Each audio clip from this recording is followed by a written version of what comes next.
ఏంటమ్మా అన్నయ్య, అసలు ఇలాంటి నిశ్చయ దరిద్రుడిని ఎలా ప్రేమించావు? నీ మొహం చూసే కదా గేటు దగ్గర వాచ్మెన్ గా కూడా పనికిరాని సోంబేరిని ఇంట్లో పెట్టుకుని గేదెలా మెప్తున్నాను. నీ మొహం చూసే కదా పోలీస్ సెలక్షన్ లో 10 మీటర్లు కూడా పరిగెత్తలేని పోరంబోకుని ఇన్ఫ్లుయెన్స్ తో ఇన్స్పెక్టర్ ని చేశాను.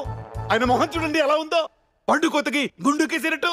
అసలు ఈ బాడీ నిండా ఉండదండి పచ్చి అబద్ధం, పెద్ద పెద్దకం, పరమదరిద్రం, మోసం, నీచం, నికృష్టం. అసలు ఇలాంటి వాడి గురించి మాట్లాడటం అనవసరం. జనరల్ గా డిసీజులు వచ్చిపోతారు, వీ డిసిప్లిన్ పోయేలా ఉంది. స్టాప్ గా 4 రౌండ్లు వేయాలా? నేనేమన్నా విజయవాడ కోదాడ బస్సా? అయినా ఈ గుర్రమోహన్ దాన్ని లవ్ చేసి ఎల్లరిగా రావడమేనా నేను చేసిన తప్పు? ఏమండి మనని పట్టుకుని ఏంటా మాటలు? ఓహో, మీ అన్నయ్యనంటే వచ్చేసింది, మరి నన్ను అన్నప్పుడు? ఆపాను కదండి. ఎప్పుడు?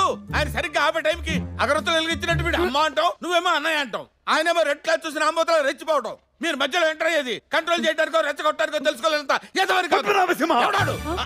బావగారు, పనిష్మెంట్ కి వెళ్లకుండా పంచాయతీలు ఏంటి అంటే బావగారు పోలీస్ ఆఫీసర్స్ ఎలా ఉండకూడదో వీళ్ళకి చెప్తున్నాను.